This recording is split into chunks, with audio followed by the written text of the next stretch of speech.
on the groove yani. Tulo.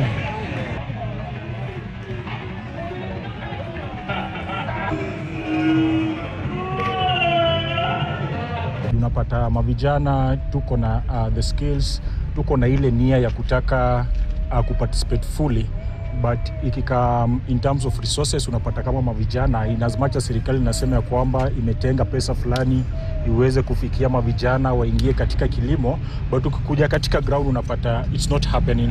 Youth should be involved in the agroecology, and youth should be capacity built, and we are calling upon the government and various stakeholders to do various capacity building for youths, because these are the same people who are the present in the food system today and are also the future for the food system of tomorrow.